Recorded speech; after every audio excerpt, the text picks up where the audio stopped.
हाँ, फिजिक्स का जो है वो पहला चैप्टर है, पढ़ेंगे हम लोग, जो है लाइट, है ना। लाइट में इसमें दो पार्ट है एक्चुअली में, एक रिफ्लेक्शन और एक रिफ्रैक्शन, ठीक है। अच्छा, कोई बताएगा व्हाट इज लाइट? लाइट क्या है? लाइट एनर्जी है जो क्या करती है, हमें चलने फिरने की ताकत देती है। हाँ, व्हाट इज लाइट? बताओ, लाइट किसे कहते हैं और लाइट है क्या?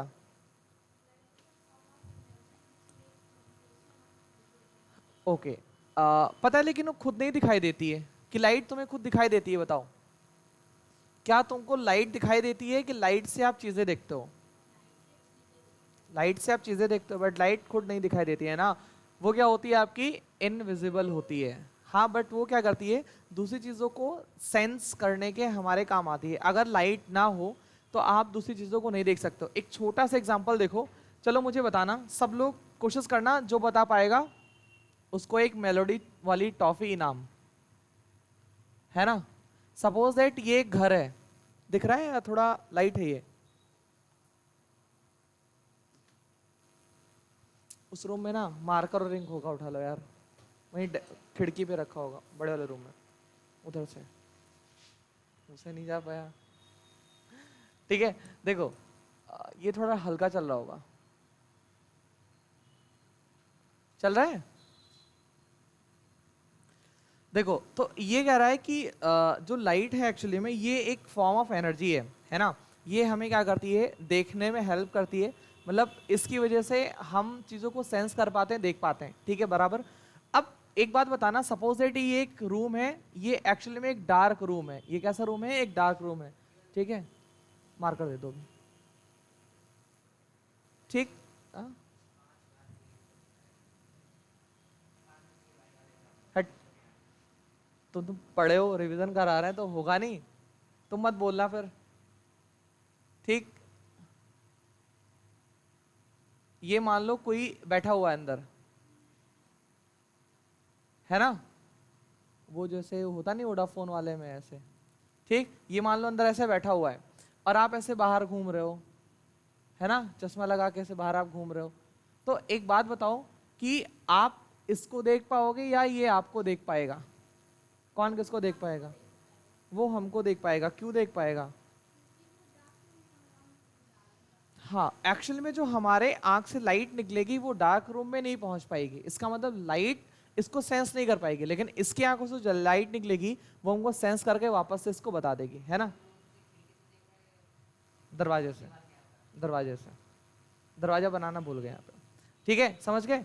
तो बेसिकली लाइट एक तरह से क्या होता है, लाइट एक तरह की फॉर्म ऑफ एनर्जी है जो हमें क्या करती है, चीज़ों को देखने में हेल्प करती है। पता है सबसे बड़ा बवाल क्या था लाइट के चक्कर में? सबसे बड़ा बवाल ये था, स्टार्टिंग में जब लाइट इन्वे मतलब जब लाइट के बारे में पता किया गया तो सबसे बड़ा बवाल था उसकी स्पीड को लेकर के। What is the speed of light? Light की स्पीड क्या है पता है? बहुत सारे वैज्ञानिकों ने बहुत बार कोशिश करी, बार बार कोशिश करी। वो लोग क्या करते थे, एक पहाड़ी पे कहते थे अपने असिस्टेंट को कि जाओ उस पहाड़ पे खड़े रहो, मैं यहाँ से विसल बजाऊंगा, सीटी बजाऊंगा, तो तुम, एक लैंप है, लैंप का पर्दा उठा देना, मैं देखता हूँ उतनी दूर से यहाँ तक लाइट को पहुँचने में कितना टाइम लगेगा, फिर मैं विसल बजाऊंगा, फिर आप पर्दा गिरा देना। अच्छा, लाइट की स्पीड तेज होती है, वो विसल बजाएं तो थोड़ा टाइम लगे उस तक पहुंचने में, वो पर्दा उठा दें, लेकिन उसके बाद जो विसल बजाए तो काफी देर बाद पर्दा गिराए।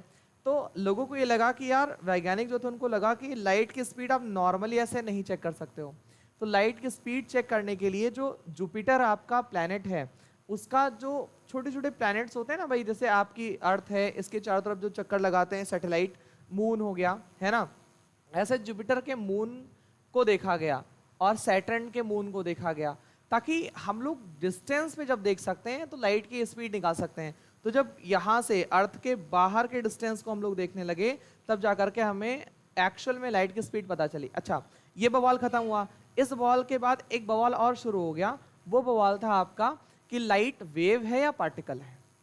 भाई, एक बवाल थोड़ा ना है जीवन में, इसके बाद एक बवाल शुरू हुआ कि लाइट वेव है या पार्टिकल है। अब आप बताओ, आपके हिसाब से लाइट वेव है या पार्टिकल है? दोनों नेचर है, बट स्टार्टिंग में कुछ लोगों ने कहा भैया ये वेव है, ये वेव है, कुछ ने कहा नहीं भैया ये पार्टिकल है। तो जो पार्टिकल बोल रहे तो ये कह रहे थे यार अगर ये पार्टिकल ना होती तो ये मीडियम में ना चल पाती। और वेव वाले क्या कह रहे हैं कि भैया अगर ये वेव ना होती तो आप सोचो आपके स्पेस में चलती है जहां कोई पार्टिकल नहीं, स्पेस का मतलब स्पेस है, वहां भी चल रही है।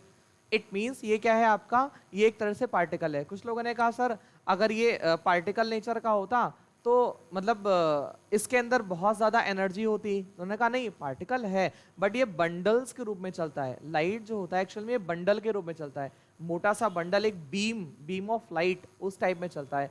तो एक हाइजन थे, मतलब हाइजन साहब ने इसको बताया कि भैया ये जो आपकी लाइट है ये बीम के रूप में चलती है ना। किस रूप में चलती है? आपके बीम के रूप में चलती है। तो देखो बहुत सारी चीजें ऐसी है लाइट चैप्टर में जो हमें सीखनी है, 10th के सिलेबस से पढ़ना नहीं है।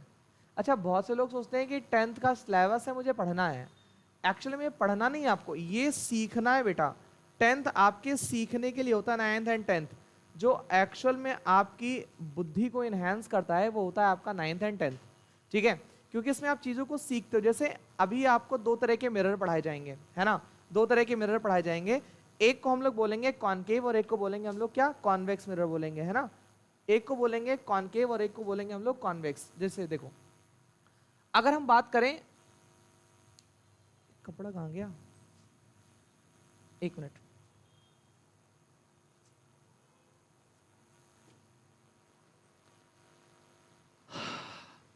देखो सबसे पहले हम इस मिरर को बनाना सीखेंगे कि मिरर बनता कैसे एक्चुअल में। देखो बेटा ध्यान देना, देखो एक ये है स्फीयर। अच्छा कोई डिफरेंस बताएगा मुझे, स्फीयर एंड सर्कल में क्या डिफरेंस होता है? हाँ एक मिनट, सर्कल क्या? हाँ बताओ सालनी बेटा बताओ।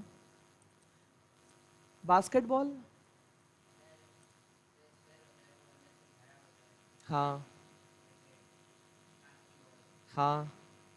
सर्कल अंदर से खोखला होता है, सीधी सी बात है। सर्कल का मतलब वो अंदर से खाली है, 2D है। सर्कल 2D है, स्फीयर क्या है? 3D है। सपोज दैट ये कोई एक कोई स्फीयर बेटा, है ना? अब हमें जो बनाना होता है हमारा मिरर, एक्चुअली में हम लोग क्या करते हैं, इसको यहाँ से कट कर देते हैं, है ना? मशीन लगाया, यहाँ से कट कर दिया। और जब बेटा जब किसी से लड़ाई वड़ाई कर रहे हो ना तो मन करता है किसी चीज़ को तोड़ने फोड़ने का, ठीक? तो मशीन लगाओ, इसको यहाँ से कट कर दो। एक्चुअल में जो आप कट करोगे ये होगा इसका एफ, ये होगा इसका क्या, एफ।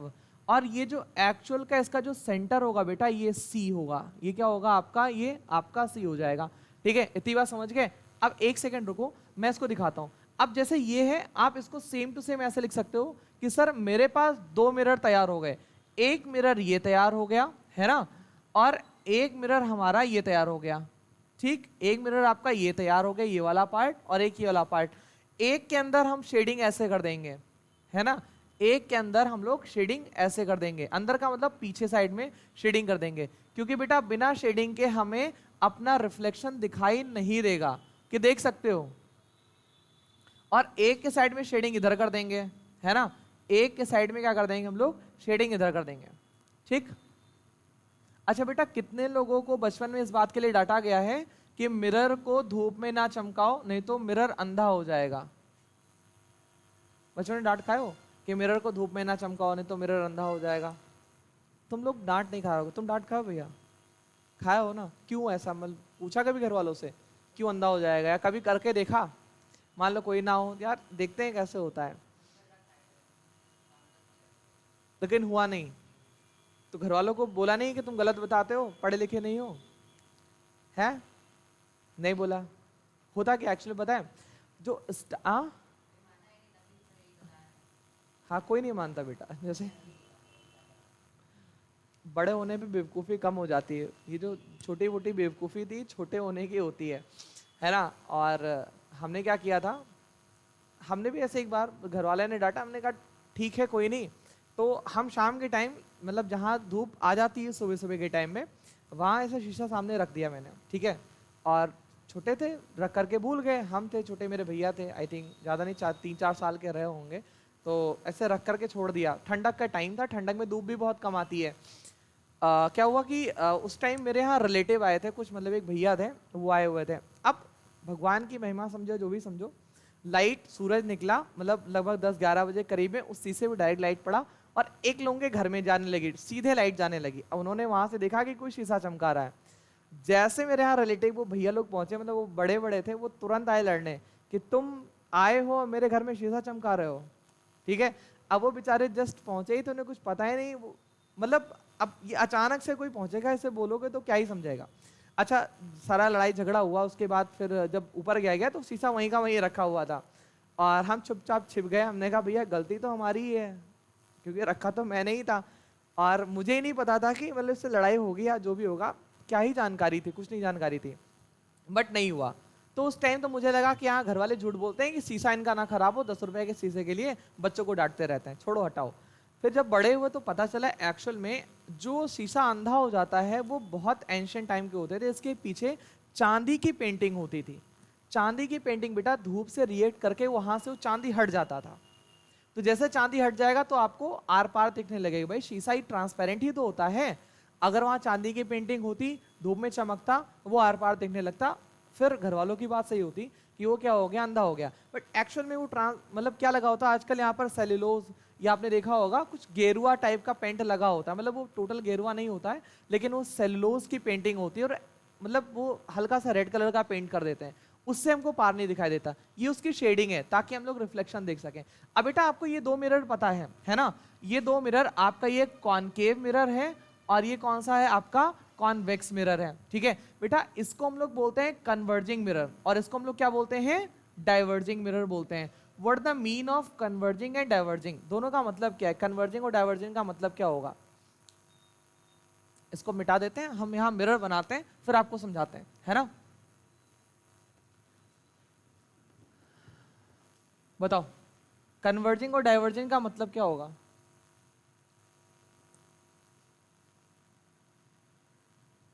एक यहां बनाते हैं बड़ा सा मिरर, ये कौन सा मिरर बना रहे हैं, ये है आपका कॉन्वेक्स। हिंदी में कोई इसका नाम बताएगा, अवतल बोलते हैं कि उत्तल बोलते हैं कि समतल बोलते हैं, उत्तल कि अवतल,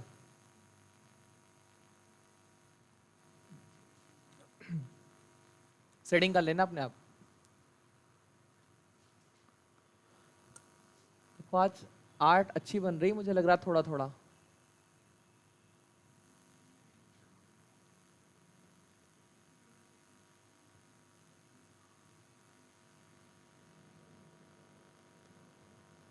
पता है अब कोई भी 10th का बैच अगर 0 से शुरू होगा तो वो होगा ऑलमोस्ट अक्टूबर या नवंबर से, नवंबर के बाद से, क्योंकि जितने आप लोग हो इन सारे लोगों का जो 3-3 बैच चल रहा है, इन सब का लगभग नवंबर तक पूरा सिलेबस कंप्लीट करेंगे, उसके बाद तब फिर शुरू किया जाएगा न्यू बैच, है ना। तो इसीलिए जो रिवीजन चल रहा है वो कर लो, हाफ ईयरली में काम आ जाएगा। बेटा बताओ ये कौन सा आपका मिरर है, इसे हम लोग बोलते हैं diverging. What the mean of diverging, diverge का मतलब क्या होता है और कन्वर्ज का मतलब क्या होता है, बताओ। कन्वर्ज का मतलब और डाइवर्ज का मतलब क्या क्या होता है, कौन बताएगा, बताओ। इसका डाइवर्जिंग मिरर बोलते हैं, ये कन्वर्जिंग मिरर है, क्यों ऐसा। हाँ हाँ,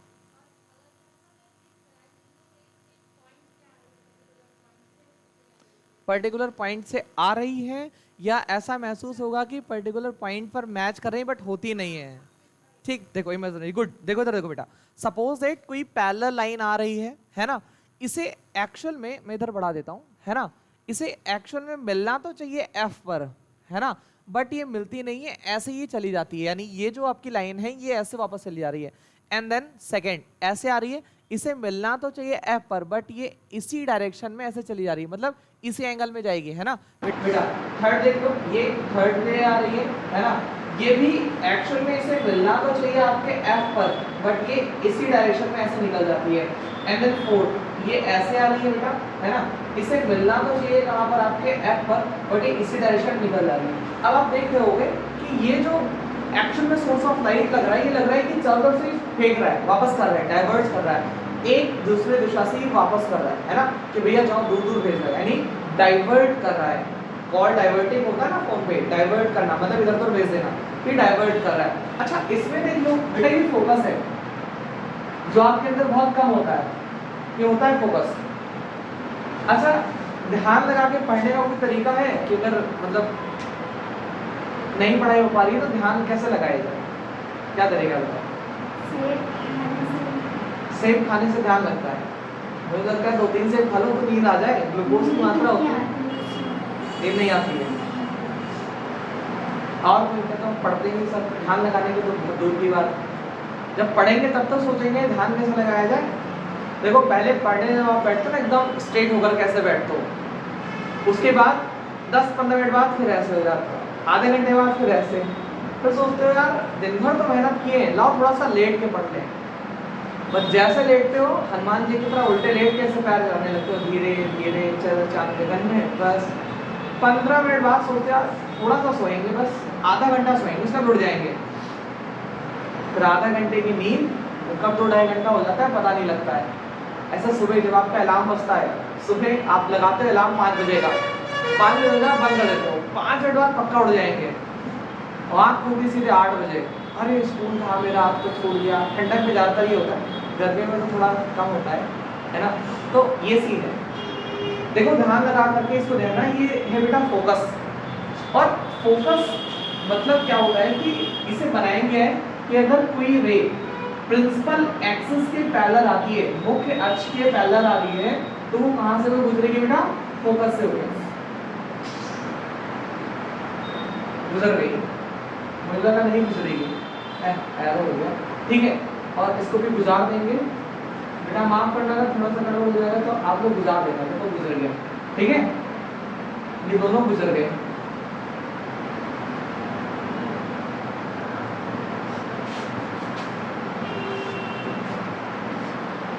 ये तो गुजर गया, कोई बात नहीं, गुजरा, ठीक, गुजर गया सब। मेरे कहने का मतलब समझो, मेरी आर्ट पे मत हंसो, मेरे कहने का मतलब समझो कि एक्शन में जितनी भी रेस प्रिंसिपल एक्सिस के पैरेलल आ रही है, जितनी भी किरणें मुख्य अक्ष के पैरेलल आ रही हैं, वो एक पॉइंट पर मीट कर रही हैं, वो एक पॉइंट पर मीट कर रही हैं। इस पॉइंट को हम लोग बोलते हैं फोकस। तो आप इसके जब आप लोग उसको पढ़ोगे ना, कॉन्वेक्स और कॉनकेव मिरर दोनों को जब अलग अलग सेपरेट करोगे तो उसमें एक प्रॉपर्टी ये भी आप लिख सकते हो उसकी कि the ray which is come to the parallel of the principal axis, जो प्रिंसिपल एक्सिस के पैरेलल आती है ना, it converts at the focus of the concave mirror. ये कॉनकेव मिरर के फोकस में क्या होती है? कन्वर्ट होती है। आप इसकी एक प्रॉपर्टी लिख सकते हो, ठीक है। हटाओ ये सारी बातें जाने दो, ठीक है, प्रॉपर्टी छोड़ो। अब एक चीज मुझे बताओ कि ये समझ में आ गया ना कि जितनी रे आ रही है पैरेलल वो एक पॉइंट पर मीट करेगी, इसे हम लोग फोकस बोलेंगे। अच्छा एक बात बताना बेटा, खाली आप बताना, अगर मान लो ये कोई मेरा मिरर है, ये मेरा मिरर है ना, ऐसे ही क्वेश्चन टेस्ट में तो मैंने दिया था शायद कि गाड़ी के रियर व्यू मिरर में कॉनकेव मिरर का क्यों यूज करते हैं, ऐसा तो कुछ क्वेश्चन शायद मुझे याद आ रहा है। चलो देखो, अगर बेटा मान लो यहाँ पे एक बल्ब लगा दिया, बल्ब में पॉपकॉर्न लगा, रुक जाओ 1 मिनट, आप बनेगा बल्ब देखते मेरा कमाल। ये बल्ब बना, ये टॉर्च का बल्ब है, मान लो मैंने यहाँ पे बल्ब लगा दिया है ना। अब बताओ बेटा इसकी रे कैसे निकलेगी आगे, मतलब ऐसे निकलेगी या ऐसे निकलेगी, बीम के रूप में निकलेगी, कैसे निकलेगी बताओ?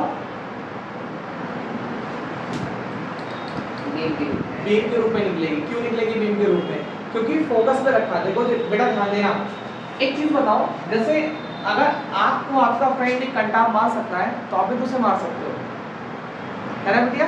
इसलिए कहते हैं लड़ाई करो तो अच्छी वाली करो। बता रहे बेटा, बता रहे, ठीक है।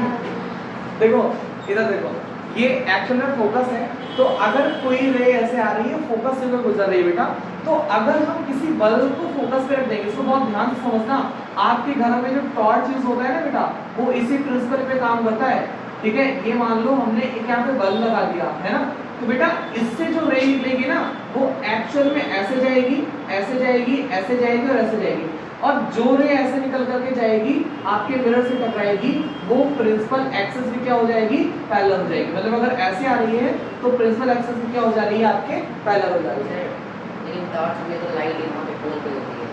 हाँ, टॉर्च में यहाँ पे लगाते हैं, अगल बगल रिफ्लेक्टर लगा देते हैं, ठीक है। लेकिन जो बहुत, जैसे आपने देखा होगा डिश वाली जो छतरी देखी है, जो मतलब फूलों में छत पे लगी होती है, उसका जो एक माइक टाइप में होता है वो कहाँ लगा होता है, वो आपके फोकस पे लगा होता है, क्योंकि जो भी सारे रेज आते हैं वो सब एक जगह कन्वर्ज होकर के उस पर आ जाते हैं, है ना। इसलिए उसको कहाँ लगाया जाता है, आपके फोकस पे लगाया जाता है, ठीक है। तो यहाँ पे लगाते हैं। अब समझना, अब ये क्या है, बीम के रूप में लाइट निकलेगी, इसका यूज बेटा करते हैं सर्च लाइट के रूप में, है ना। जैसे सर्च लाइट क्या होता है, मान लो आप कभी जेल में जाओ तो जेल से भागने की कोशिश रात में ज़्यादातर करोगे कि सर हम रात को जेल से भागेंगे, क्योंकि रात में विजिबिलिटी लोगों के लिए कम होगी। अब चोरों के लिए थोड़ा ज़्यादा विजिबिलिटी होती है, उल्लू टाइप में होता है ना।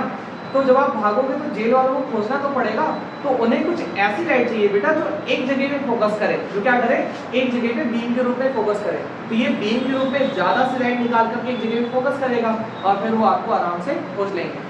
एक तो सर्च लाइट के रूप में यूज करते हैं। दूसरा, आपने लाइट हाउस सुना है, लाइट हाउस जानते हो, लाइट हाउस कहाँ यूज होता है? हाँ, समुद्र के या तो बीचों बीच में, या तो जो गोदी होता है, गोदी मतलब किनारा, है ना, उस किनारे पर भी लाइट हाउस होते हैं, ताकि जो जहाज रात में आए, छोटे मोटे जहाज या कभी कभार बड़े जहाज, उनको रास्ता दिखाया जा सके कि वो कहीं टकराए ना एक दूसरे से, है ना। वहाँ पे होता क्यों, एक बीम के रूप में इसकी लाइट चलती है और उसी बीम का हमें क्या होता है, काम होता है।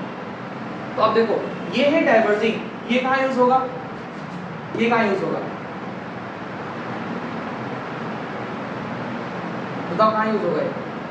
कुछ आइडिया जहाँ पर डाइवर्ट करते हैं। हालांकि मिरर ना यूज होकर के लेंस यूज होता है ज्यादातर, है ना। जैसे गाड़ियों के हेडलाइट में, गाड़ी तो भाई जो हेडलाइट होती है उसमें यूज करते हैं। जैसे एक होता है फॉग लाइट, उसमें ज़्यादातर इसका यूज करते हैं। या जो आपका इस एलईडी लगा हुआ है, एलईडी का जो आगे का रिफ्लेक्टर होता है, आप जो उसको निकाल लोगे ना, देखोगे लाइट बहुत ज़्यादा फोकस नहीं कर पाता है। जैसे ही लगाते हो फिर लाइट क्या कर देता है, डाइवर्ट कर देता है। और डाइवर्ट करने का मतलब आपका ये लगा हुआ है। आई बात समझ में? तो इन सब का अपने अपने जगह पर यूज है। अभी हम लोग इसका जब इमेज फॉर्मेशन देखेंगे तो आपके पेपर में एक क्वेश्चन आता है बहुत प्यारा सा कि डेंटिस्ट दांतों को देखने के लिए कौन से मिरर का यूज करते हैं। उनके पास एक छोटा सा सिर होता है, वो मुंह के अंदर डालते हैं पूरा, है ना, और आपके दांत को वो देखते हैं, ठीक है। या शेविंग मिरर, शेविंग करने के लिए कौन सा मिरर यूज होता है ना, तो वहाँ सब इसका यूज होगा।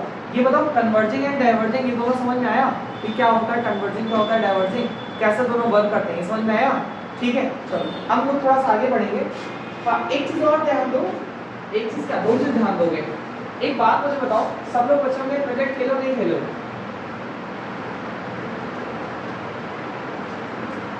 क्रिकेट बचपन में तो हम तो अभी भी खेल लेते हैं, समझ क्या, हम भी बचपन में है? या कभी कभी ना कभी बॉल को तो दीवार से टकराया ही होगा, ठीक है।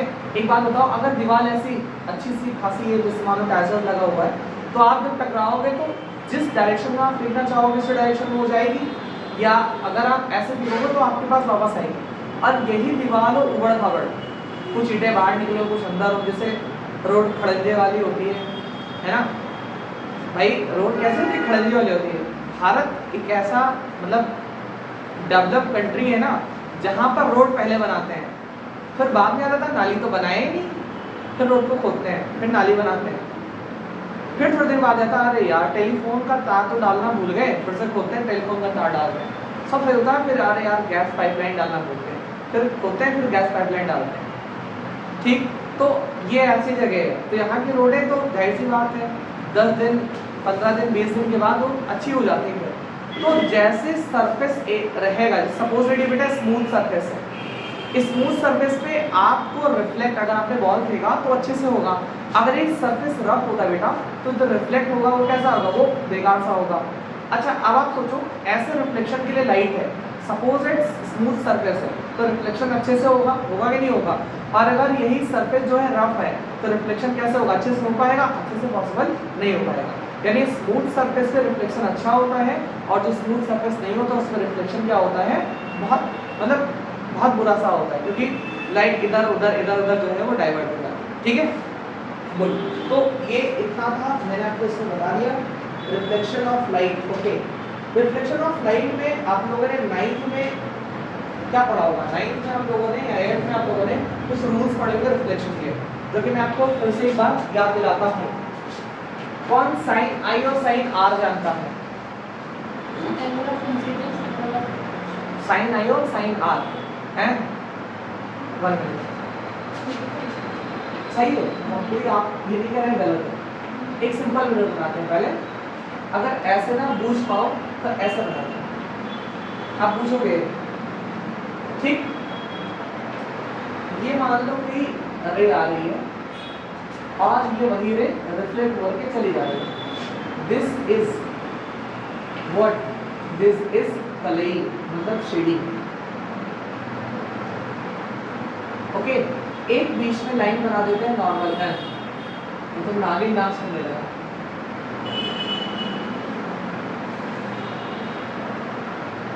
ठीक, ये है नॉर्मल बेटा। अच्छा, इसको हम लोग क्या बोलेंगे? आई बोलेंगे, और इसको हम लोग क्या बोलेंगे? आर बोलेंगे। आई का मतलब इंसिडेंट रे, मतलब हिंदी बोलते हैं आपतित किरण, और आर का मतलब रिफ्लेक्टेड। रिफ्लेक्टेड में बोलना, रिफ्लेक्टेड मतलब परावर्तित किरण। अब देखो बेटा, ये कहता है हमारा रूल रिफ्लेक्शन का कि जो साइन आई होगा वही क्या होगा? आपका साइन आर होगा। जो साइन आई होगा वो आर होगा, या साइन छोड़ो, साइन में मैं बताता हूँ साइन क्यों आया। जो आई एंगल होगा, एंगल आई, वही एंगल क्या होगा? आपका आर होगा। हमारा जो फर्स्ट रूल कहता है रिफ्लेक्शन का, वही कहता है कि दोनों एंगल जो है आपके साइन आई और साइन आर, ये हमेशा बराबर होंगे, इसमें कोई फेरबदल नहीं होगा। ये फर्स्ट रूल है। सेकंड रूल कहता है कि इंसिडेंट रे, रिफ्लेक्टेड और नॉर्मल तीनों एक ही सरफेस पे होंगे, एक ही फ्लोर पे होंगे, या एक ही मीडियम में होंगे, है ना? आप लोगों की बुक में मीडियम लिखा होगा कि हाँ सेम मीडियम में, मतलब उनका मीडियम नहीं चेंज होगा, वो सेम मीडियम में रहेंगे। ठीक है, ये आप देखे हो इस इमेज से, कोई दिक्कत नहीं। यहाँ तक किसी कोई प्रॉब्लम हो तो बताओ। अगर यहाँ तक प्रॉब्लम नहीं है तो फिर हम लोग आगे चैप्टर में शुरू कर देते हैं। इसको देखना, इसको लिखना क्या है, कैसे है ना? अच्छा, एक बात बताओ, एम्बुलेंस के आगे जो एम्बुलेंस लिखा हो आपने देखा है कैसे लिखा रहता है? उल्टा लिखा रहता है। ऐसा क्यों होता है? मिरर में देखेंगे तो सीधा दिखेगा। मिरर में देखेंगे तो सीधा देखा जाएगा। ठीक है, गुड। इसका मतलब क्या? मिरर में हर चीज उल्टी दिखाई देती है। आप जो चीज यहाँ पढ़ने जा रहे हो, ध्यान देना, आप यहाँ चीज पढ़ने जा रहे हो, दो तरह से अपोजिट चीजें हो सकती है, ध्यान दे। एक तो ऐसा हो सकता है कि राइट का लेफ्ट हो जाए, लेफ्ट का राइट हो जाए, दो तरह से उल्टा हो सकता है। एक क्या हो सकता है? राइट का लेफ्ट हो जाए, राइट लेफ्ट का राइट हो जाए, और एक सर का पैर, पैर का सर, है ना? तो जो एक को हम लोग बोलते हैं कि ये इन्वर्स हो जाता है। मतलब आप बेटा कोई भी मिरर में चीज देखोगे, सपोज दैट ये मिरर है, इसमें आप अगर कोई भी चीज, सपोज दैट मैंने यहाँ पर कोई डिजिट लिख दिया, मैंने बी लिख दिया, तो बेटा जब आप इसे मिरर में देखोगे ना तो ये आपको ऐसे दिखाई देगा। ठीक, या आपको ऐसे दिखाई देगा, ऐसे दिखाई देगा। मिरर में कोई भी चीज आप देखते हो तो आपको कैसा दिखाई देता है? अपोजिट दिखाई देता है, उल्टा दिखाई देता है। आई बात समझ में? अब हम लोग जरा इसमें ये सीखने जा रहे हैं कि जो मिरर है इसके तरीके क्या क्या होते हैं। देखो,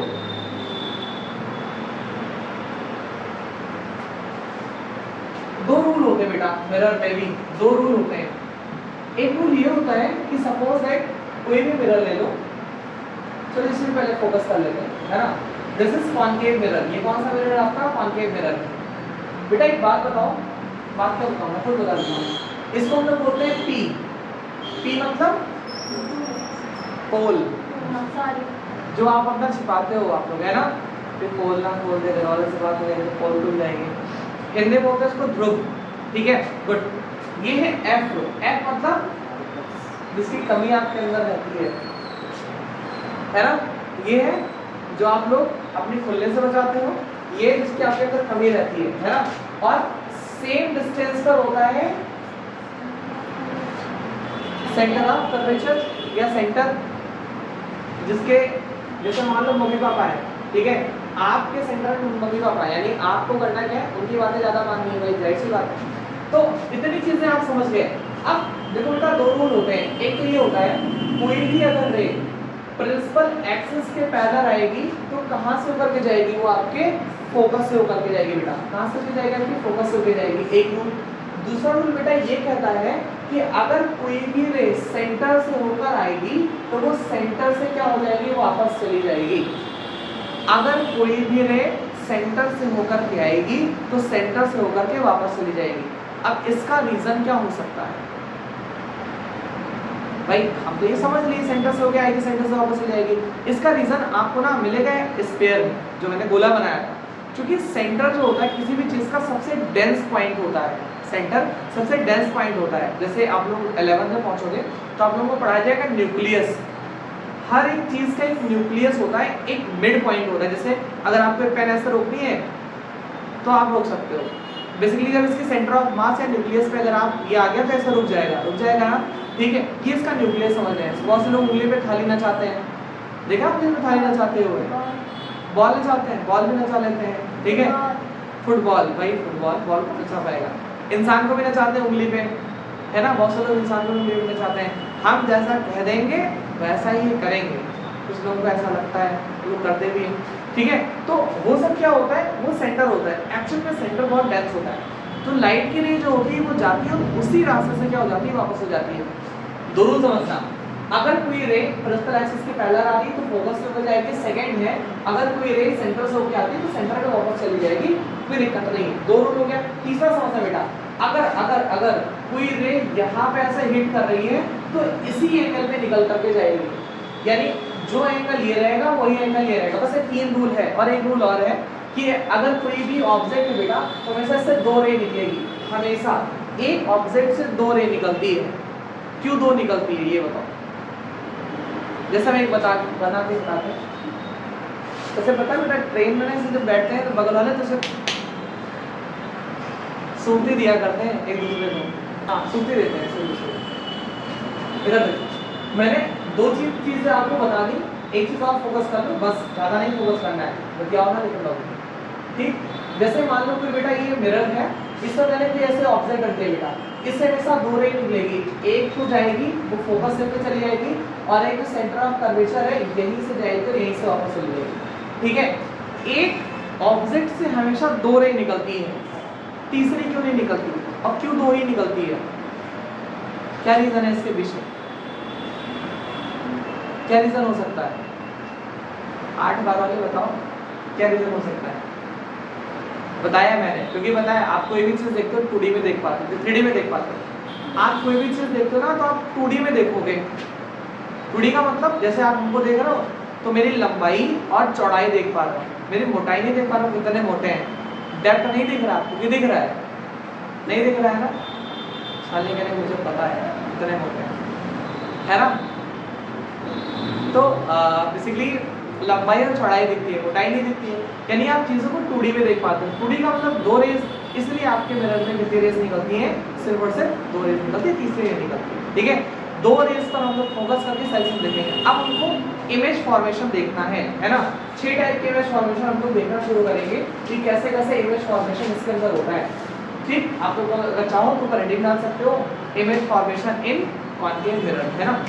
कॉन्केव मिरर में इमेज फॉर्मेशन देखो, सबसे जो बेसिक सा इमेज है, बेसिक क्या बच्चों वाला यार, ये तो आप लोग देख के लोगे, है ना। ये देखो, अगर कोई रे इसके पैरेलल आ रही है तो कहाँ पर फोकस करेगी, आपके फोकस पे ही फोकस कर लेगी। तो जो इसका इमेज बनेगा, यानी अगर कोई ऑब्जेक्ट बेटा इनफाइनाइट पे रखी है, कोई ऑब्जेक्ट अगर इनफाइनाइट पे रखी है तो उसका इमेज कहाँ पे बनेगा, आपके फोकस पे बनेगा। कोई भी ऑब्जेक्ट अगर इनफाइनाइट पे है तो उसका इमेज कहाँ पर बनेगा, आपके फोकस पे बनेगा। ये तो फालतू की बात है। इसके बाद जो इमेज फॉर्मेशन है वो एक्चुअली हमारा स्टार्ट होता है, ठीक है। चलो, सबसे पहला आप लोग भी बुक में दे रखा होगा कि far away from the centre of curvature, यानी सेंटर ऑफ कर्वेचर से दूर अगर कोई इमेज चीज रखी है तो उसका इमेज जो है फॉर्मेशन वो कहाँ होता है ना। चलो, ये बालाजी की बुक है, इसमें अलग दे रखा है, एनसीईआरटी में अलग है, और अगर आप बात करोगे एस्ट्रान उसमें अलग है, ठीक है। बट इमेज का पोजीशन है वो सबके अंदर सेम है, ये नहीं होगा कि इमेज की फॉर्मेशन कहीं अलग हो गई, कुछ अलग होगा। इसलिए हम जब भी डालते हैं नीचे बुक का नाम जरूर लिख देते हैं। देखो बेटा, इसमें जो सबसे पहला है लिखा है when the object is present at infinite, है ना? क्या लिखा है? व्हेन द ऑब्जेक्ट, है ना, एट इनफाइनाइट। ठीक, अगर कोई ऑब्जेक्ट इनफाइनाइट पर है बेटा, देखो ध्यान देना, ये इमेज बन रही है आपसे, कोई इंसाइट लाए हो?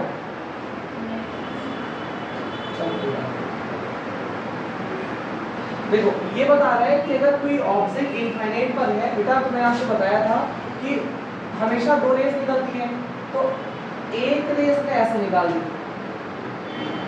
और आपको पता है अगर ये फोकस से होके जा रहा है तो प्रिंसिपल एक्सिस पे क्या हो जाएगा बेटा?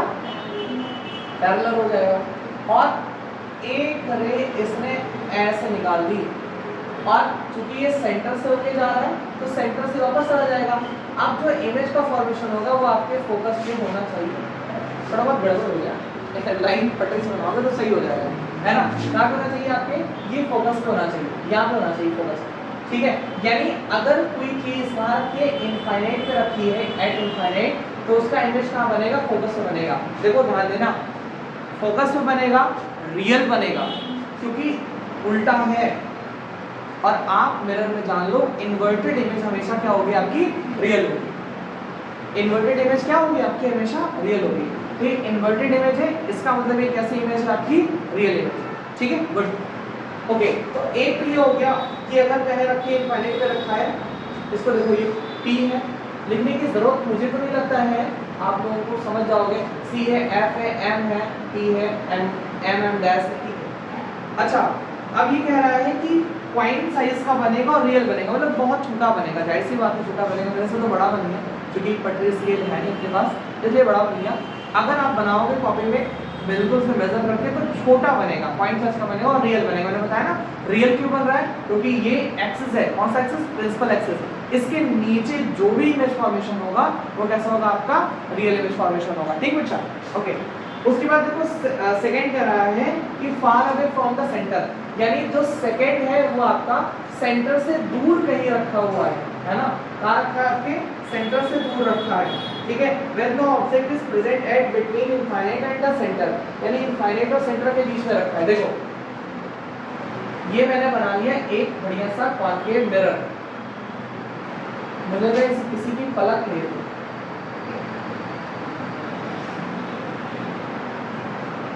ठीक? ये याद आया आपको F, ये आया आपके पास C, ये आया आपका पोल, है ना? अब अगर कोई चीज यहाँ रख जा रही है, सपोज दैट बेटा कोई चीज यहाँ रख दे रहा है, यहाँ पे, तो एक तो इससे रे निकलेगा ऐसे, और कहाँ से होके जाएगा? आपके फोकसवा से होके जाएगा, फोकस से होके गया, गुड। और एक C से जाएगा और C से वापस आ जाएगा, है ना? एक C से जाएगा और C से क्या हो जाएगा बेटा? ये वापस होके आ जाएगा, ये देखो। और इमेज जो बनेगा वो कहाँ बन रहा है? आपके बिटवीन C एंड F। यही इमेज फॉर्मेशन आपके पेपर में बहुत पूछा जाता है कि अगर कोई ऑब्जेक्ट रखा है C से दूर, है ना, एट डिस्टेंस फ्रॉम C या between the infinite and C, तो उसका इमेज कहाँ बनेगा? उसका इमेज C और F के बिल्कुल बीचों बीच बनेगा। और कैसा बनेगा बेटा? रियल बन रहा है। कैसा बन रहा है? रियल, क्योंकि इन्वर्टेड है, और इन्वर्टेड इमेज हमेशा कैसी होती है? रियल इमेज होती है। तो ये इन्वर्टेड इमेज से कैसी है बेटा आपके लिए? ये रियल इमेज आ रही है। आई बात समझ में? गुड। तो ये दो हो गया। तीसरा देखना, तीसरा कह रहा है कि अगर कोई ऑब्जेक्ट C पे रखा है, कहाँ पे रखा है? C, यानी सेंटर ऑफ कर्वेचर पे रखा है, तो उसका जो इमेज बनेगा वो कहाँ बनेगा? मैं बनाता हूँ, please give me only 1 minute. दिख रहा है ना सबको? ये सपोज है C है, यहाँ पर F बना ले रहे और यहाँ पर C बना ले रहे। अब बेटा अगर हम कोई ऑब्जेक्ट यहाँ रख रहे हैं, देखो क्वेश्चन में लिखा भी आपके कि when the object is present at the centre of curvature, यानी सेंटर ऑफ कर्वेचर पर अगर कोई रखा हुआ है तो ये कहाँ बनेगा? देखो बेटा एक चीज तो आपको पता है, बचपन से पता है, क्या? कि एक रे अगर प्रिंसिपल एक्सिस के पैरेलल जा रही है तो वो कहाँ से होकर जाएगी? आपके फोकस से होकर के गुजर जाएगी। एक तो ये आपको बचपन से पता है, कोई दिक्कत नहीं। अच्छा एक चीज और आपको पता है कि एक रे और निकलती है, लेकिन चूंकि सेंटर हम लोगों ने छिपा रखा है, सेंटर हम लोगों ने छिपा रखा, तो अब कहाँ जाएगी, अब फोकस पे ही जाएगी। और बेटा आपको पता है अगर फोकस पे जाएगी तो ये प्रिंसिपल एक्सिस के पैरेलल हो जाती है। किससे हो जाती है, प्रिंसिपल एक्सिस के पैरेलल, पैरेलल नहीं बना लेकिन पैरेलल मान लो, ठीक है। यहाँ पर इसका जो इमेज फॉर्मेशन होगा वो ऐसे हो जाएगा, यानी अगर कोई ऑब्जेक्ट कहाँ पर रखा है, सेंटर ऑफ कर्वेचर पे रखा है, तो उसका इमेज कहाँ पर बनेगा, आपके सेंटर ऑफ कर्वेचर पे ही बनेगा। कैसा बनेगा, इन्वर्टेड बनेगा। इन्वर्टेड बनेगा मतलब रियल होगा, इन्वर्टेड इसलिए कैसा आपका रियल है। और साइज में भी क्या है, आपके ऑब्जेक्ट के साइज का है, उससे ज़्यादा बड़ा है छोटा नहीं, ऑब्जेक्ट के ही साइज का है, ठीक है। रियल है, इन्वर्टेड है और साइज ऑफ ऑब्जेक्ट है, ठीक है। तो अब ध्यान देना, जैसे मेरे पास यहाँ पर मैंने सेंटर ऑफ कर्वेचर को कर रखा था, तो मैंने F से गुजार दिया, यानी एक चीज के लिए हमें दो लाइंस तो पक्का निकालनी है, एक ऑब्जेक्ट हमें दो लाइन तो पक्का निकाल के देंगे, ठीक है। ये हो गया। अच्छा, अब आएगा कहाँ पर बेटा, अब आपके C और F के बीच में आएगा कि अगर कोई ऑब्जेक्ट C और F के बीच में रखा है तो उसका जो इमेज फॉर्मेशन होगा वो कहाँ पर होगा। 1 मिनट, अगर सपोज इट कोई ये ऑब्जेक्ट है ना, ये तो मिरर है, ये है आपका C और ये है आपका F। अगर कोई ऑब्जेक्ट आपके कहाँ पर रखा है, C और F के बीच में रखा है, यहाँ पे। अब देखो ये कह रहा है कि when the object is placed is between the C and F, यानी C और F के अगर बीच में बेटा तो क्या बनेगा। नंबर एक चीज हमको पता है कि लाइन पैरेलल जाएगी और वो फोकस से होकर गुजर जाएगी, ठीक है। एक ही हो गया। अब C पे भी जाना था तो हम C पे तो जा नहीं सकते दोबारा, हम फिर से F वाला काम करेंगे, है ना, F वाला काम करेंगे और फिर उसको ले जाकर के यहाँ पे ले जाएंगे और इससे मतलब दूर कर देंगे, ठीक है। मतलब ये कहीं यहाँ पर मिल जाएगा। तो देखो अब इसका जो इमेज फॉर्मेशन हुआ कहाँ पर हुआ, C से फार अवे हुआ। मतलब जो इमेज फॉर्मेशन होगा, अगर आपका ऑब्जेक्ट कहाँ रखा है, C और F के बीच में रखा है, तो कहीं दूर जाकर के इसका इमेज का फॉर्मेशन होगा। अगर आप स्केल लेकर के इसको करोगे तो ये अच्छे से हो जाएगा। मैं विदाउट स्केल कर रहा हूँ, इसमें थोड़ा बहुत लाइन में ऊपर नीचे आ जाता है, ठीक है। तो C और F के अगर आप बीच में रखते हो तो कहाँ पर होगा, ये पार जाकर के हो जाएगा, ठीक। दो इमेज फॉर्मेशन और बचा है, इसको बता दें, फिर हम लोग रिफ्लेक्शन में चलेंगे, ठीक। Please okay. एक और बेटा, अगर अब F पे रख दिया जाए तो मान लो ये है हमारा कोई मिरर, ये है हमारा फोकस, ये हमारा सेंटर ऑफ कर्वेचर। अगर कोई ऑब्जेक्ट F पे रख दिया जाए, फोकस पर रख दिया जाए, तो क्या होगा भाई। देखो हर चीज से दो रे निकलती है, एक इससे निकलेगी और इससे निकल के कहाँ से चली जाएगी बेटा, आपके फोकस से होकर के जाएगी। कहाँ से होकर के जाएगी, आपके फोकस से होकर के जाएगी, एक ही हो गया। सेकेंड रे जो बेटा निकलेगी वो आपके सेंटर से होकर के जाना है उसे। तो एक काम करते हैं, क्या काम करते हैं, काम ये करते हैं कि ऐसा काम करो कि 4 लोग देखें, है ना। आप लोग इस काम को नहीं देख रहे, अभी देखना कि यहाँ पर C हो जाएगा, ठीक, ठीक है। यानी C से मैंने इसको भेजा, है ना, और ये C से भेजा लेकर से चला गया। आप ये देख रहे हो कि दोनों लाइन एक दूसरे की पैरेलल है। अगर इसको थोड़ा सा नजरअंदाज करो, नागिन वाला, तो ये दोनों लाइन एक दूसरे की पैरेलल है। पैरेलल लाइन का मतलब ये कहाँ पर मीट होगी, इनफाइनाइट। कभी नहीं का मतलब इनफाइनाइट, है ना। साइंस की भाषा में अगर हम लोग बात करें कि ये लोग कहाँ मिलेंगे, इनफाइनाइट, ठीक। जिसे आपको कभी किसी चीज़ के लिए मना करना होगा कि कोई मान लो आपके नोट्स मांगे, दे दो, अच्छा दे देंगे, कितने देर बाद, इनफाइनाइट टाइम बाद। अब जब इनफाइनाइट टाइम आएगा तो आप नोट्स ले लेना, मतलब कभी नहीं। आई बात समझ में। तो एक्चुअल में ये चीज़ें होती हैं कि जाकर के इनफाइनाइट पर ये मैच करेगा, हालांकि इनफाइनाइट कभी आता ही नहीं, तो ये मैच नहीं करेगा, यानी पैरेलल हो जाएगी। और देखो एक चीज़ समझना, कोई बताएगा इमेज रियल होगी कि मतलब वर्चुअल होगी, कैसे होगी, रियल होगी। क्यों रियल होगी,